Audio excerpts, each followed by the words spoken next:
El tema de esta mañana, derribando barreras raciales o étnicas, derribando barreras raciales.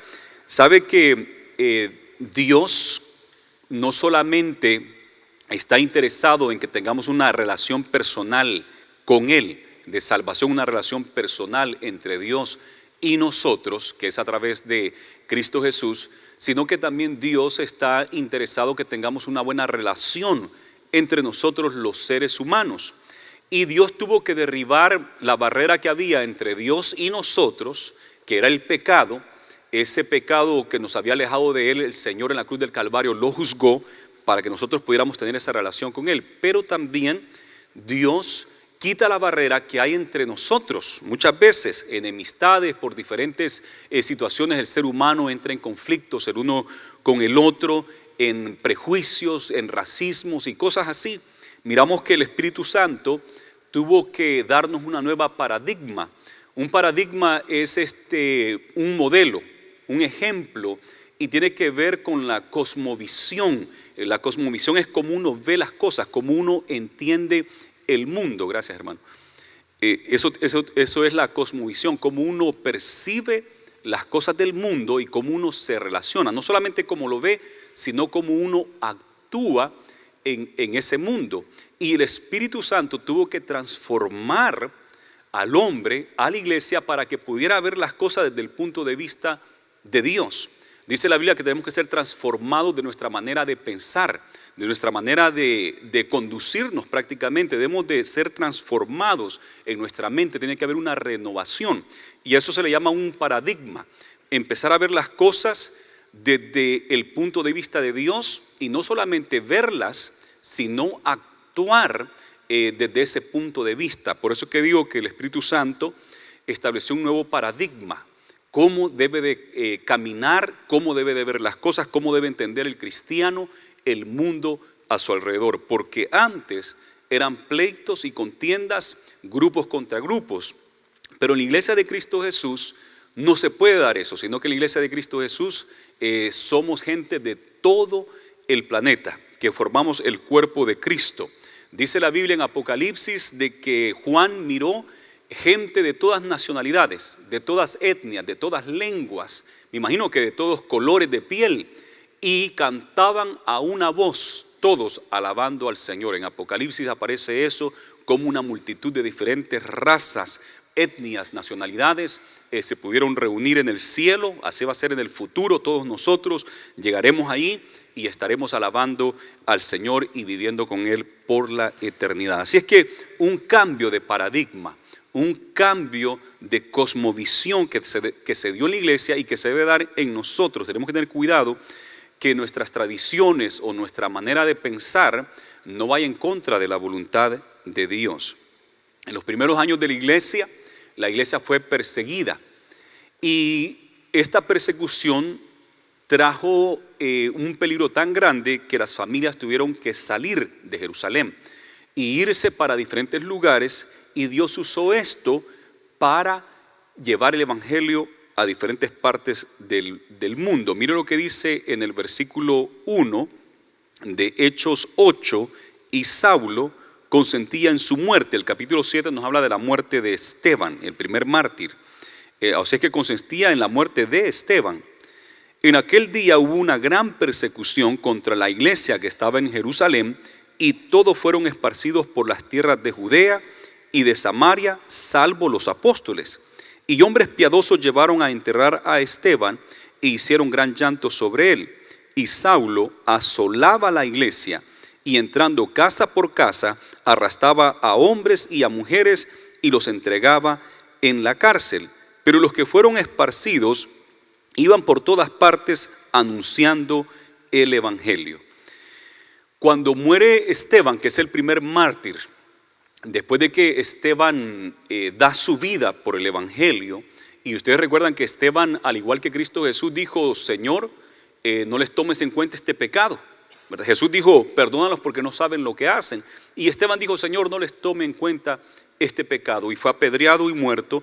Y la Biblia nos dice que Saulo consentía con su muerte. Incluso pusieron las ropas a los pies de Pablo, se quitaron sus túnicas o sus mantos más bien para apedrear a Esteban, y de esa manera murió.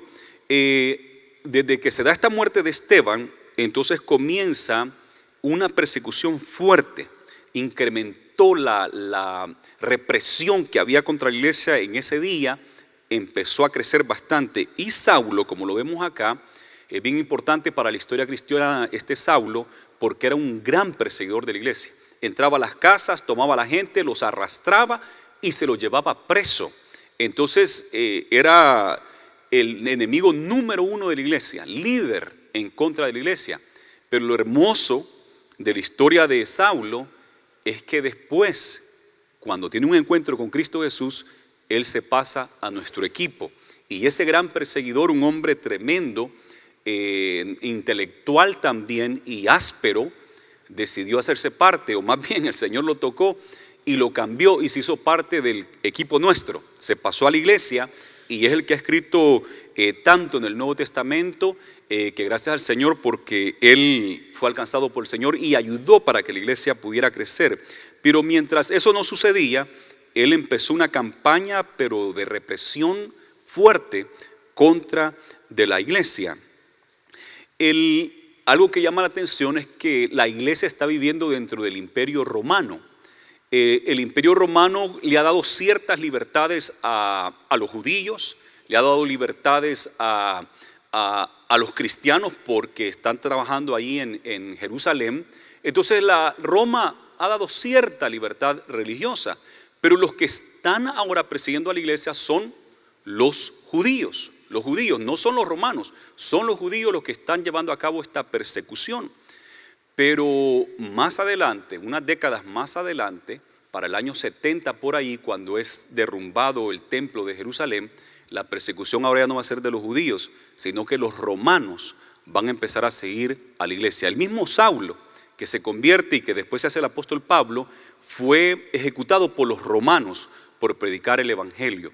Y va a haber 200 años de una persecución severa contra la iglesia de Cristo Jesús por manos del Imperio Romano.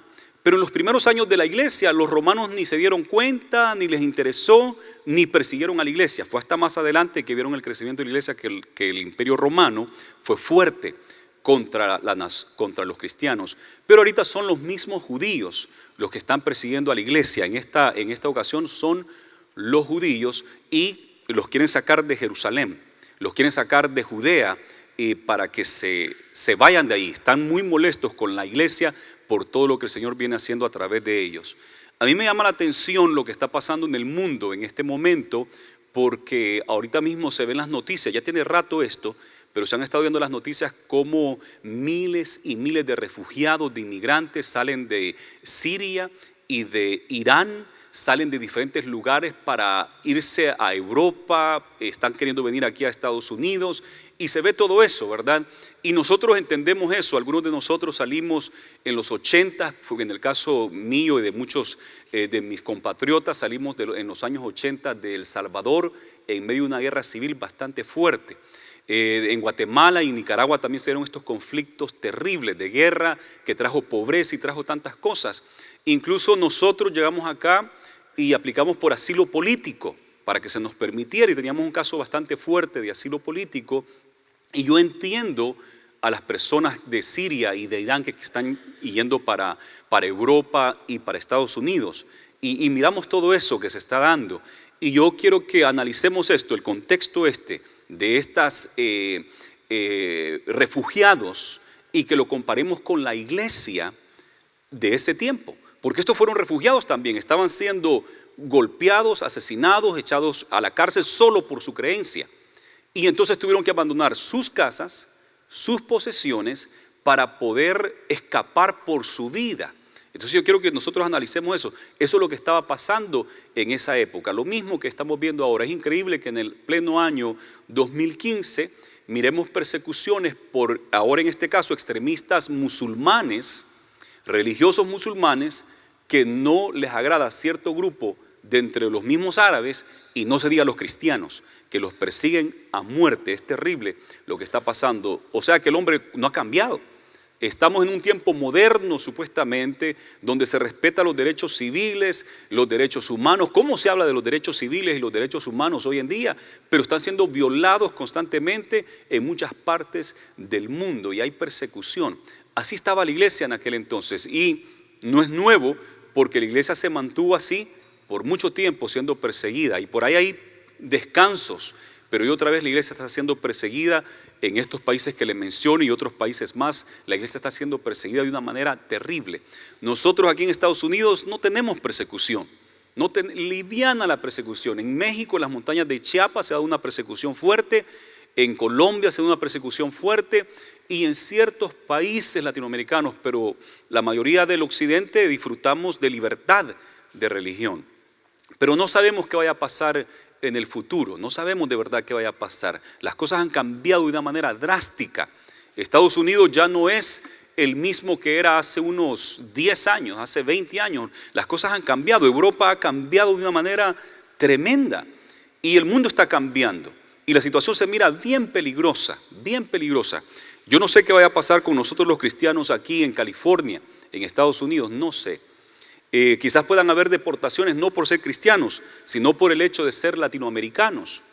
Pero algo que podemos aprender de la iglesia del primer siglo, esta iglesia aquí en el capítulo 8 de Hechos, es de que a pesar de la persecución, a pesar de tener que abandonar sus posesiones, sus casas, dejar quizás parte de su familia y ir a diferentes lugares desconocidos, el Señor estuvo con ellos y eso se aprovechó para poder predicar el evangelio de Cristo Jesús.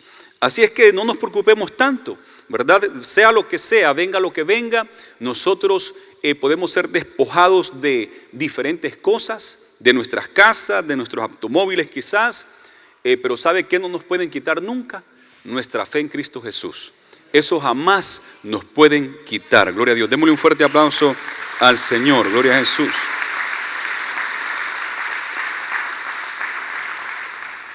Y a estos discípulos no los pudieron despojar de su fe en Cristo Jesús.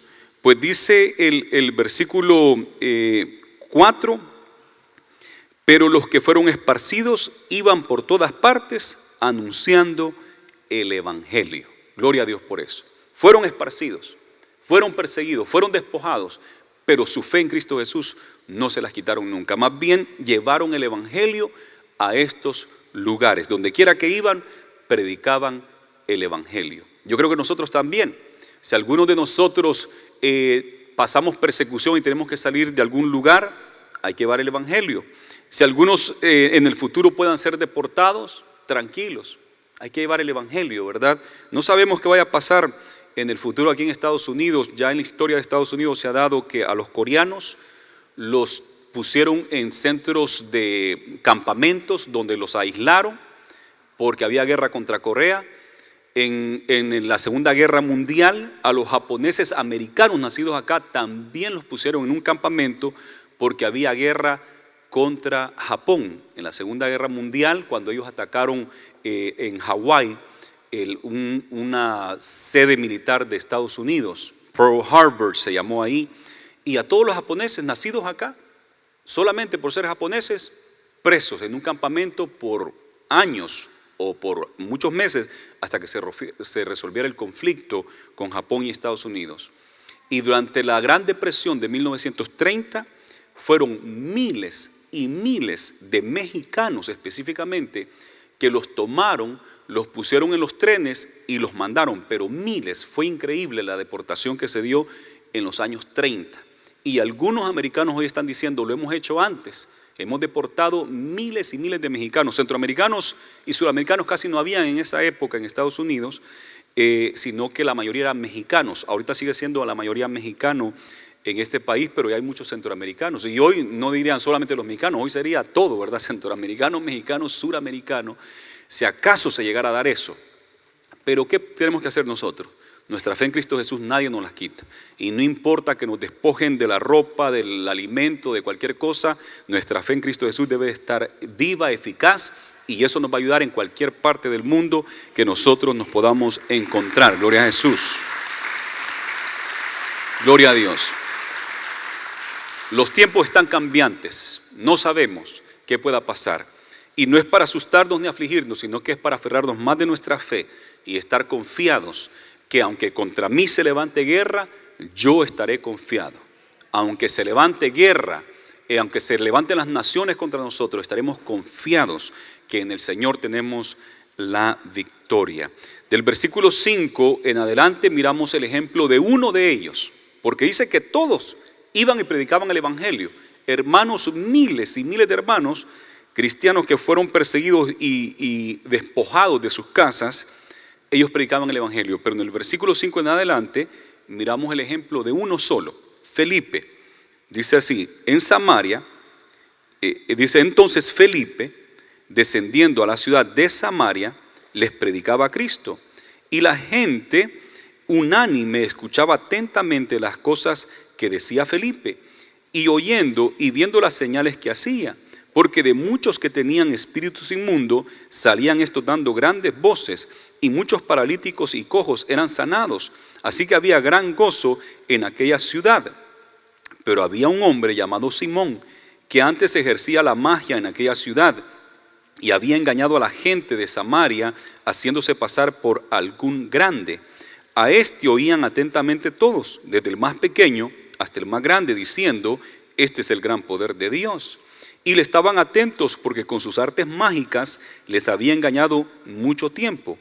Pero cuando creyeron a Felipe, que anunciaba el evangelio del reino de Dios y el nombre de Jesucristo, se bautizaban hombres y mujeres. También creyó Simón mismo, y habiéndose bautizado, estaba siempre con Felipe, y viendo las señales y grandes milagros que se hacían, estaba atónito. Mire esto, ¿qué quiere decir esto? Número uno, lo que miramos es de que Felipe ha adoptado una nueva paradigma, la paradigma de Jesús. Felipe puede ver el mundo a través de los ojos de Jesús, y no solamente lo analiza y lo entiende y lo ve, sino que actúa según lo que él entiende, lo que es la verdad, la manera que él es ahora. Jesús estuvo en Samaria. Cuando Jesús estuvo en la tierra, dijo una vez: es necesario que pase por Samaria. Ahí se encontraba una mujer, la mujer samaritana, le conocemos. Una mujer que Jesús le dijo al final: 5 maridos has tenido y el que ahora tienes no es tu marido. Una mujer de mala vida. Pero ella se convirtió a Cristo y ella creyó que Jesús era el Mesías. Y ella fue y le dijo al resto de los samaritanos, por lo menos en la ciudad o la región donde ella era, todos esos vinieron y escucharon a Jesús. Por 2 días se quedó Jesús con ellos, y hubo allí como Jesús sembró una semilla, allí en esa ocasión, por lo menos en esa ciudad o en ese pueblo de Samaria. Ya Jesús le había mostrado a sus discípulos que, aunque la mujer samaritana había dicho: ¿qué tú haces acá hablando, siendo tú judío y yo samaritana? Porque judíos y samaritanos no se llevan entre sí. Había una barrera que los judíos, los líderes religiosos, de los sacerdotes de los judíos, estaban de acuerdo que así fuera. Ellos no miraban ningún problema que hubiera racismo y prejuicio. Los líderes de Israel, los líderes religiosos, los sacerdotes y los levitas, todos promovían ese estilo de vida de racismo contra los samaritanos. Pero Jesús quebró eso. Jesús lo quebró.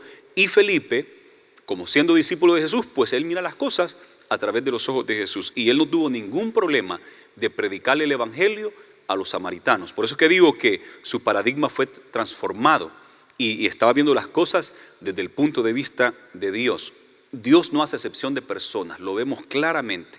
Y aquí él les predica el evangelio, se salvan, se bautizan. Lo que yo puedo ver acá es el amor de Dios por los no judíos. Dios ama a los judíos, eso yo no lo puedo negar. Usted lee todo el Antiguo Testamento, desde Génesis hasta Malaquías, y el trato ahí de esos 39 libros es con la nación de Israel. Pero en esos 39 libros siempre hay indicaciones que Dios ama al mundo entero. El libro de Jonás, todo es para demostrar su amor de Dios para Nínive, una nación sanguinaria, terrible, que mataba a los israelitas. Jonás ni quería ir a predicarles porque él sabía que eran malos esta nación. Y él conocía el amor de Dios, que Dios era capaz de perdonarlos, dice Jonás eso, que por eso él no quiso ir a predicarles. Miramos en la Biblia de que desde el comienzo, en Génesis capítulo 12, Dios le dice a Abraham: en ti me serán benditas todas las familias de la tierra. Todas las familias de la tierra van a recibir bendición a través de ti. Y lo miramos en los salmos, lo miramos en los diferentes profetas que habla de los gentiles. Y dice Habacuc que así como las aguas cubren a la mar, así también toda la tierra se va a llenar del conocimiento de Dios, de la palabra de Dios, porque el plan de Dios es que toda la tierra, todo el mundo conozca de Dios. En los 39 libros del Antiguo Testamento eso está allí, aunque el trato sí, debemos de decir que es para Israel, porque Dios estaba santificando esta nación de Israel, porque de ellos iba a venir el Mesías, Jesús, el Cristo, que iba a salvar a toda la humanidad. Tanto es el amor de Dios por Israel que dice la Biblia que Israel es la niña de sus ojos. La niña de sus ojos. Nosotros tenemos aquí en el ojo, es tanto lo protegemos que cualquier cosita rápido, automáticamente cerramos el ojo, una basurita o algo, ¿verdad? Protegemos muy bien la niña de nuestros ojos, ¿verdad? Y así Dios dijo de Israel. Dios miraba a Israel como la niña de sus ojos. Lo amaba tanto. Y yo compartía el viernes con los jóvenes, les decía, imagínense el amor de Dios por Israel, qué grande. Pero Dios, con su gran amor que tenía a Israel, Dios tuvo que hacer algo de su propia voluntad, y es teniendo ojos que no vieran y teniendo oídos que no vieran, para que no aceptaran al Cristo, de manera que los gentiles tuvieran oportunidad de ser salvos. Israel tenía la responsabilidad personal de haber entendido que era Jesús el Cristo. Los líderes religiosos de Israel, los sacerdotes, tenían la responsabilidad de haber sabido y conocer el tiempo de su visitación. No lo tuvieron, pero aún así su responsabilidad era tenerlo.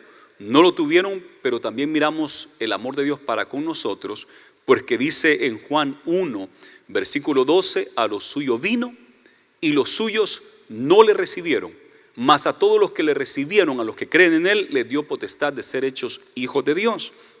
Saulo, el gran perseguidor de la iglesia, que miramos aquí en el capítulo 8, cuando él ya se ha convertido, entiende bien esto, y él explica a los gentiles, a la iglesia que está en los Romanos, capítulo 11, vaya conmigo a Romanos 11, versículo 8, les dijo esto: como está escrito, Dios les dio espíritu de estupor, ojos con que no vean y oídos con que no oigan hasta el día de hoy.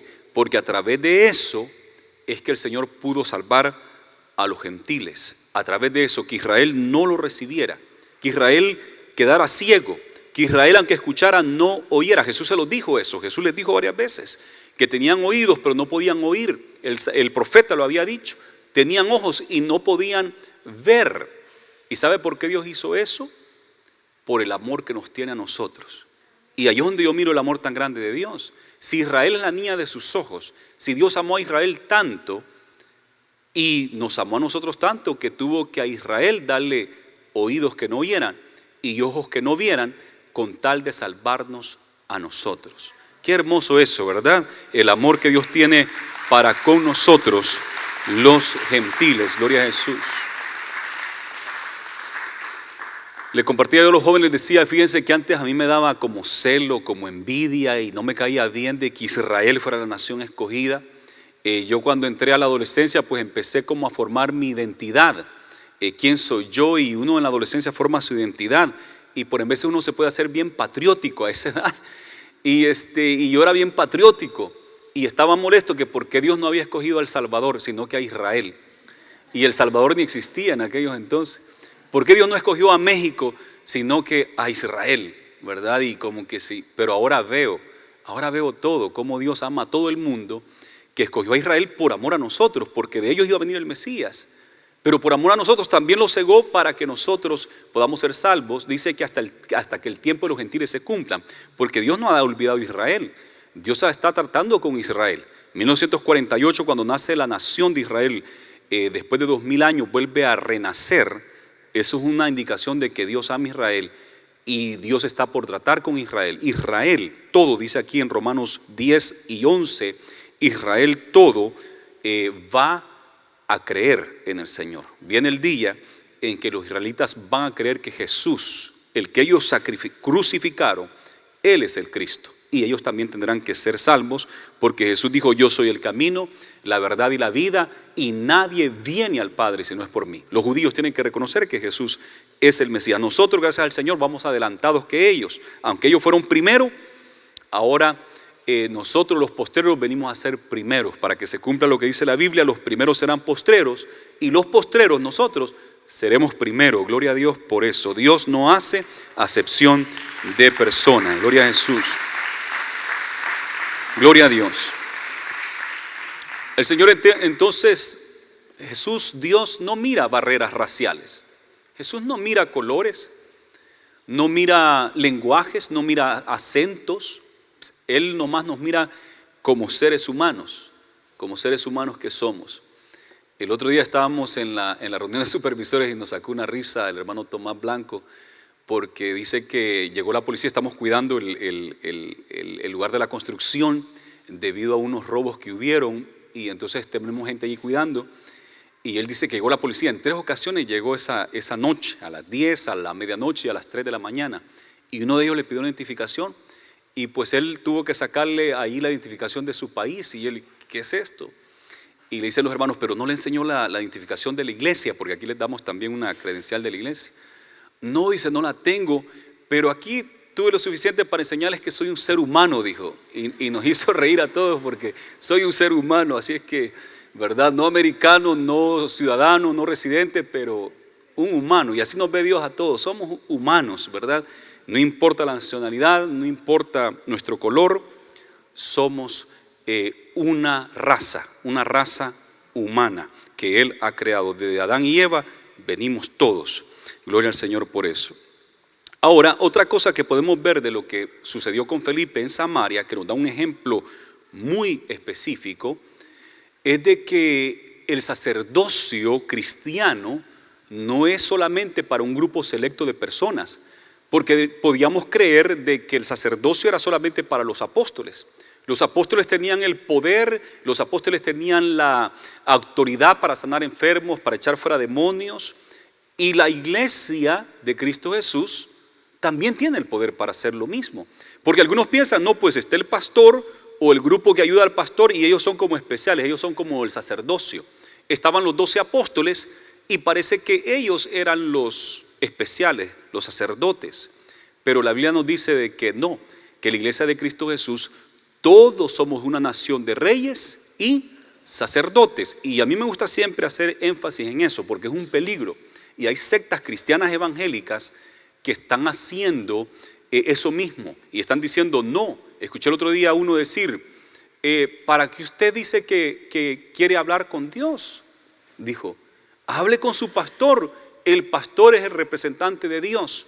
Algunos dicen: yo no he oído la voz de Dios, yo no he escuchado a Dios. Dice: yo no he recibido palabra de Dios. ¿Cómo que no? Dice: hable con su pastor, porque él le va a dar la palabra de Dios. Y en parte como que si tiene sentido, ¿verdad? Se oye como que sí, ok, el pastor le va a dar un consejo de parte de Dios.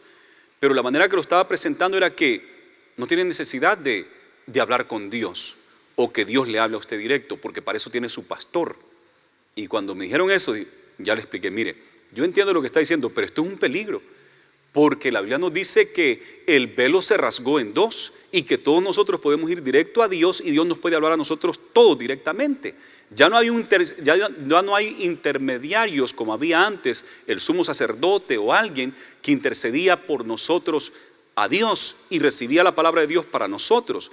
Hoy ya no es así. Hoy todos nosotros podemos hablar con Dios, y todos nosotros podemos escuchar la voz de Dios, y todos nosotros tenemos poder para poner las manos sobre los enfermos y que sean sanados. Todos nosotros tenemos poder de Dios para echar fuera demonios, porque todos somos una nación de reyes y sacerdotes, ¿verdad? ¿Por qué no le damos un fuerte aplauso al Señor por eso? Gloria a Jesús. Gloria a Dios. Es importante que nosotros sepamos esto. Somos todos sacerdotes. Todos nosotros podemos ministrar. Es cierto que estaban los apóstoles especiales de Dios, y sobre ellos se puso el fundamento, ellos pusieron el fundamento que es Cristo Jesús, y sobre ese fundamento de apóstoles y profetas tenemos que seguir edificando. Tienen su lugar en el reino, pero miramos que Felipe no era apóstol. ¿Qué era Felipe? Uno de los diáconos que había sido puesto para ser un administrador de los bienes de la iglesia, para distribuir los bienes a las viudas y las diferentes cosas que tenían que hacer como mesa directiva de la iglesia, los primeros 7.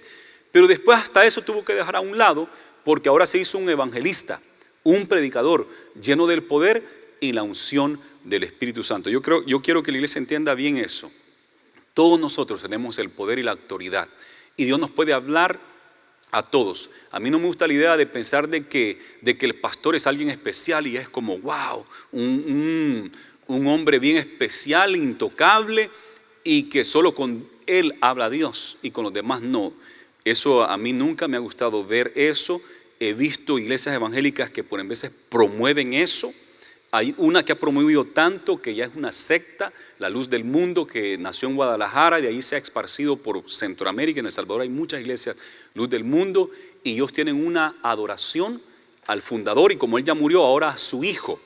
Y están levantando una iglesia aquí en Bakersfield también. Y la gente dice: le doy gracias a Dios porque me salvó, y al profeta tal y tal, que está allá en Guadalajara. Entonces, y ni lo conocen, ¿verdad? Dándole como una pseudo adoración, y eso es un peligro, y lo miramos mucho. Eso es un peligro. Todos nosotros tenemos poder y unción para hacer la labor de Dios, y es cierto que necesitamos respetar a los líderes que están enfrente de nosotros porque es bíblico, pero no adorarlos y no tenerlos como intocables de ninguna manera, porque somos humanos todos nosotros, y todos nosotros tenemos fallas, y todos nosotros tenemos virtudes y dones que el Señor nos ha dado, pero de Dios viene el poder y la unción para todos nosotros. Así es que Felipe pudo hacer una gran obra extraordinaria, lo que pudo hacer Felipe. Mire lo que dice en 1 Corintios capítulo 12 versículo 13, por ahí lo mantiene. Quiero mencionar otro punto adicional a este. Algo que miramos es de que había un mago, uno que practicaba la brujería ahí entre los de Samaria. Y antes de que Felipe llegara, este hombre, todo el mundo creía que él tenía el poder de Dios, desde los pequeños hasta los más grandes.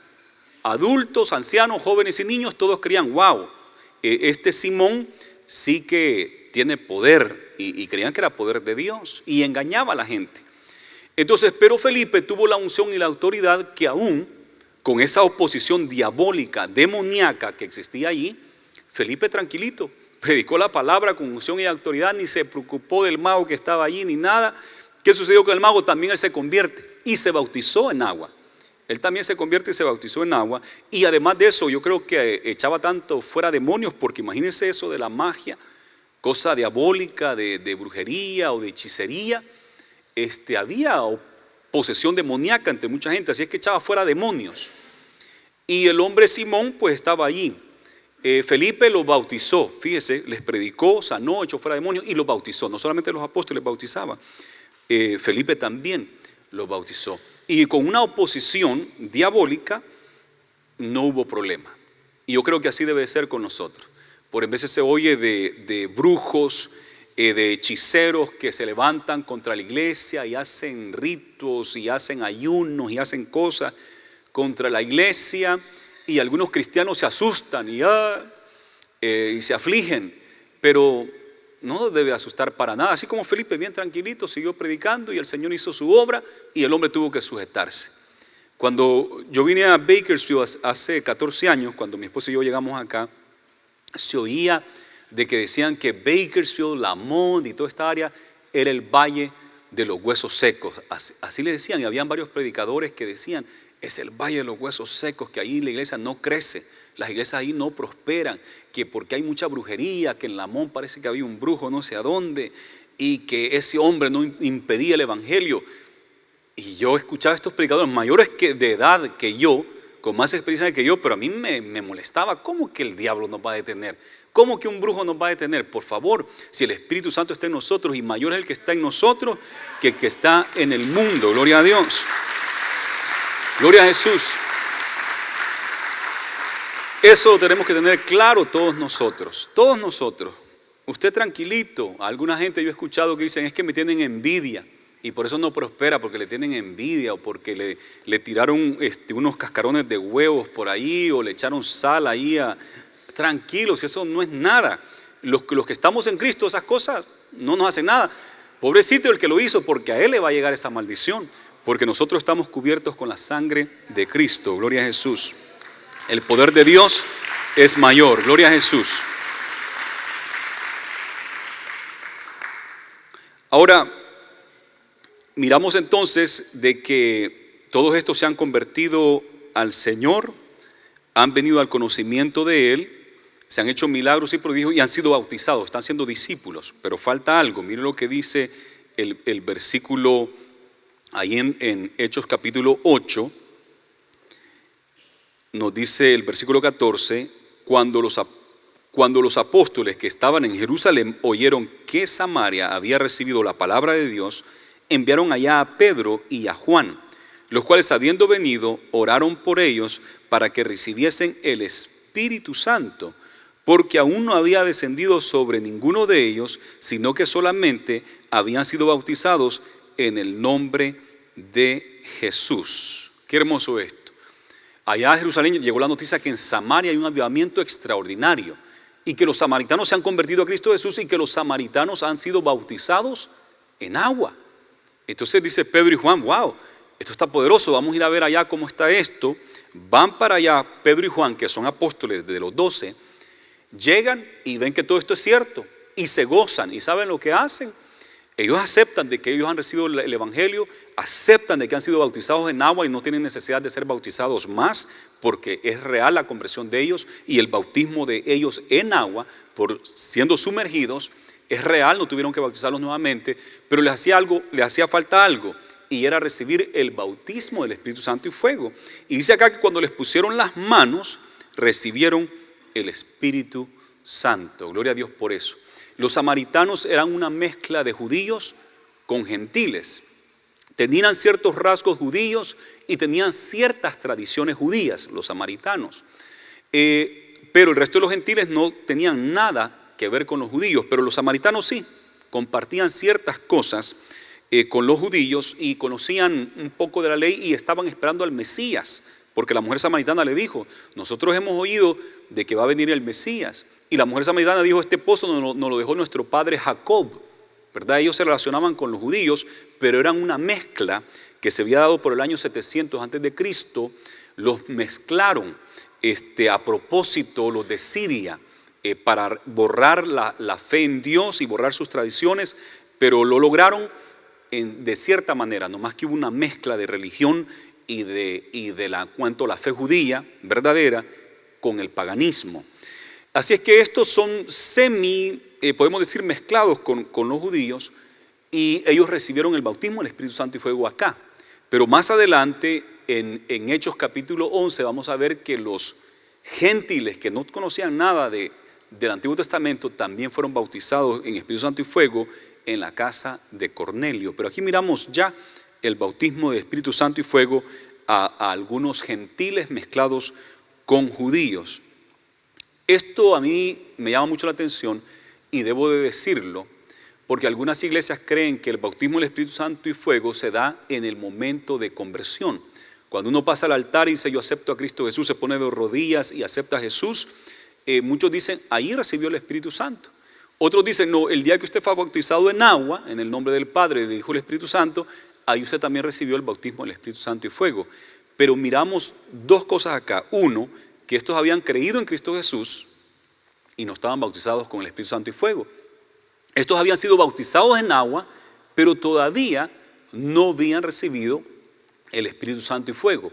O sea que el bautismo del Espíritu Santo es una experiencia aparte de la conversión. Y eso es lo que nosotros creemos, la Iglesia de Dios Pentecostal MI, al igual que las iglesias pentecostales, las otras iglesias pentecostales, creemos eso, que el bautismo del Espíritu Santo y fuego no es lo mismo que convertirse a Cristo Jesús. Hay una experiencia adicional de ser lleno, revestido del poder, hablar en lenguas, profetizar, tener palabra de ciencia, palabra de sabiduría, tener visiones, tener el don de fe. El Señor reparte estos dones poderosos a su pueblo y es algo aparte de la conversión. Usted quizás es convertido, quizás es bautizado en agua, y déjeme decirle, usted tiene el sello del Espíritu Santo. Usted es salvo, usted ya es salvo y tiene el sello del Espíritu Santo. Pero necesita la experiencia de ser lleno, de ser bautizado con el Espíritu Santo y fuego. Y debe anhelarlo, el hablar en lenguas, el tener interpretación de lenguas, la don de profecía y estos dones del Espíritu Santo. Como iglesia debemos de mantener viva esa experiencia de Pentecostés. Debemos de mantenerla viva y anhelarlo, que las nuevas generaciones de cristianos también sean bautizados con Espíritu Santo y fuego, que hablen en nuevas lenguas según el Espíritu les dé que hablen. Esto es bíblico porque aquí lo miramos. Ellos creyentes y bautizados en agua, pero no tenían el bautismo. Quizás usted puede estar en la misma situación, pero crea al Señor y reciba el Espíritu Santo. Recibe estos dones extraordinarios. El Espíritu Santo da a cada quien como Él quiere, dice la Biblia. Él le va a dar los dones que Él quiere para usted, pero es bueno anhelar los mejores dones, dijo el apóstol Pablo. Y si van a anhelar los mejores dones, anhelen el don de la profecía, dijo el apóstol Pablo, porque es para edificación del pueblo. Ahora con los que estaban allá en la casa de Cornelio fue al revés. Aquellos creyeron y fueron bautizados con el Espíritu Santo y fuego, y después los bautizaron en agua. O sea que uno puede ser bautizado con el Espíritu Santo y fuego antes de bautizarse en agua. El Señor hace como Él quiera. Gloria a Dios por eso. Así que miramos bien esto, de que el Espíritu Santo es una experiencia, el bautismo del Espíritu Santo y fuego es una experiencia adicional a la conversión. Número uno, también miramos de que era cierto lo que dijo Joel, que el Señor en los últimos días iba a derramar de su Espíritu sobre toda carne, sobre todo ser humano que creyera en Él, sobre toda carne, y se cumplió eso que Joel había dicho. Ahora sí, primera de Corintios capítulo 12 y versículo 13, mire lo que dice aquí la Biblia. En 1 Corintios 12, 13, porque por un solo espíritu fuimos todos bautizados en un cuerpo, sean judíos o griegos, sean esclavos o libres, y a todos se nos dio a beber de un mismo espíritu. Gloria a Dios por eso. Todos somos el cuerpo de Cristo y hemos sido bautizados en el Espíritu Santo, sean judíos o gentiles o no judíos, sean esclavos o libres. O sea, no importa el estado social, no importa la nacionalidad o la etnia a la cual uno puede pertenecer, somos bautizados por el Espíritu Santo, por un solo Espíritu. Así que qué bueno por eso. El Señor no hace acepción de personas. Nosotros también debemos de tener claramente, mirar el mundo así, con los ojos de Dios, y no solamente entenderlo con los ojos de Dios, practicarlo, vivirlo, actuar según la verdad de Dios. Ahora, por último, vamos a ir concluyendo ya aquí en Hechos capítulo 8. Mire lo que sucede acá. Dice el versículo 17, en el 18 más bien, cuando vio Simón, este era el que era antes el mago, el hechicero, cuando vio Simón que por la imposición de las manos de los apóstoles se daba el Espíritu Santo, les ofreció dinero, diciendo: dadme también a mí este poder, para que cualquiera a quien yo impusiere las manos reciba el Espíritu Santo. Entonces Pedro le dijo: tu dinero perezca contigo, porque has pensado que el don de Dios se obtiene con dinero. No tienes tú parte ni suerte en este asunto, porque tu corazón no es recto delante de Dios. Arrepiéntete pues de esta tu maldad y ruega a Dios si quizá te sea perdonado el pensamiento de tu corazón, porque en hiel de amargura y en prisión de maldad veo que estás. Respondiendo entonces Simón dijo: rogad vosotros por mí al Señor, para que nada de esto que habéis dicho venga sobre mí. Y ellos, habiendo testificado y hablado la palabra de Dios, se volvieron a Jerusalén, y en muchas poblaciones de los samaritanos anunciaron el evangelio. Entonces este Simón, al ver de que cuando los apóstoles ponían su mano recibían el Espíritu Santo, hablaban en otras lenguas y se manifestaba el Espíritu Santo, dijo: yo quiero de eso. Fíjense que él ya era bautizado, era en agua, era convertido ya, pero fue tentado. Otra vez su tendencia pasada fue tentado, porque antes hacía dinero con las artes mágicas, con hechicerías y cosas así, hacía dinero. Y ahora fue tentado en usar las cosas de Dios para hacer dinero. Y Pedro le dijo: perezca tu dinero contigo, porque te veo en amargura, en hiel de amargura, en prisión. Estás todavía cautivo, ¿verdad? Ora al Señor, tal vez Él tiene misericordia de ti. Las cosas de Dios no se compran con dinero. Los dones del Espíritu Santo, el bautismo del Espíritu Santo y fuego, la imposición de manos para que reciban el Espíritu Santo no se puede comprar con dinero, ni tampoco se puede mover las cosas de Dios con dinero. Querer tomar la autoridad del reino de Dios a través de dar un dinero para mover el reino de Dios, no se hace así. Las cosas de Dios, las cosas del reino de Dios, el Espíritu Santo, no se mueve a base de comprarlo. Esto es por gracia, esto es por fe, y Dios le da a quien Él quiere darle. Uno no lo puede comprar para tenerlo. Yo creo que este mensaje es bueno que lo escuchen muchos, porque hay algunos que creen que con el dinero pueden comprar algún milagro, y creen que con el dinero pueden obtener alguna unción del predicador. El predicador le dice: pues dame $1,000 para yo darte este saco que está ungido, y te lo va a poner como Elías se lo puso a Eliseo, y ya vas a tener una unción como la mía, ¿verdad? Pero tienes que dar una ofrenda. Que perezcan con su dinero, dice la Biblia, y tienen que arrepentirse, porque eso es pecado. Los milagros, el poder de Dios no se compra con el dinero, ni pretendamos nosotros jamás de que eso puede ser de esa manera. Esto es por gracia, y el don de Dios no se vende ni se compra. Es un don, es un regalo, y viene de parte de Dios. Gloria a Jesús por eso. Gloria a Dios. Démosle fuerte ese aplauso al Señor.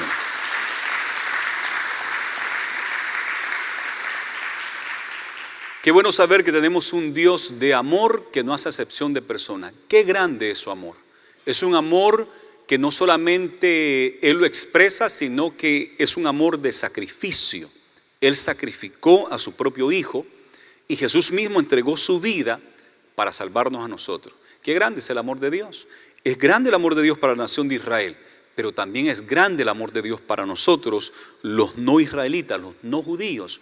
También para nosotros es grande el amor de Dios. Que cada uno de nosotros podamos ver el mundo, percibir el mundo y actuar en el mundo conforme a la paradigma de Dios, conforme a esa verdad de Dios, que así nosotros caminemos. Bien dice aquí el canto: ayúdame a ver con tus ojos, dice un canto. Yo quiero servir a Dios, quiero servir a mi prójimo según el Señor nos ha enseñado que lo tenemos que hacer. Le voy a pedir que incline su rostro ahí donde se encuentra y que meditemos en las palabras que hemos escuchado, y le pidamos al Señor que nos ayude para poder ver con sus ojos, a poder entender nuestro alrededor, nuestro mundo, según lo que la Biblia nos enseña, que podamos ser transformados cada día y que podamos nuestras mentes ser reformadas y transformadas al conocimiento de Dios. Yo quiero hacer una invitación: si hay alguien acá que aún no le ha entregado su vida a Cristo Jesús, hoy es el día de salvación. Fíjese que Él le amó tanto a usted, tanto es el amor de Dios para usted, de que Él dio su vida en la cruz del Calvario, y lo hizo por usted. No importa su nacionalidad, no importa de dónde usted sea, de dónde usted venga, el Señor le ama. Y lo único que Él quiere es que usted le reciba. Dice la Biblia que a los suyos vino, y los suyos no le recibieron, mas a todos los que le recibieron, a los que creen en Él, les dio potestad de ser hechos hijos de Dios. O sea que usted puede ser salvo si usted le entrega su vida a Cristo Jesús, recibirlo y creer en Él. ¿Hay alguien acá que quisiera recibirlo? Ahí donde se encuentra sentado, levante su mano si usted quiere recibirlo, porque lo contrario a recibir es rechazarlo. Algo tenemos que hacer con Jesús, con esta verdad de que Él murió y resucitó, y es ignorarlo o rechazarlo o aceptarlo y creerlo. ¿Hay alguien acá que quisiera aceptarlo y creerlo? Levante su mano. Con su mano levantada yo voy a ver que usted está aceptando a Jesús, que usted no lo rechaza, que usted no lo ignora, sino que usted lo recibe. Y de esta manera es que su nombre será escrito en el libro de la vida. De esta manera es que usted nace de nuevo. ¿Hay alguien acá que quiere entregar su vida a Jesús? Levante su mano, yo voy a ver su mano levantada y vamos a hacer una oración especial por ustedes. ¿Hay alguien que se quisiera reconciliar? Dios bendiga, veo sus manos aquí levantadas. Dios les bendiga, amén.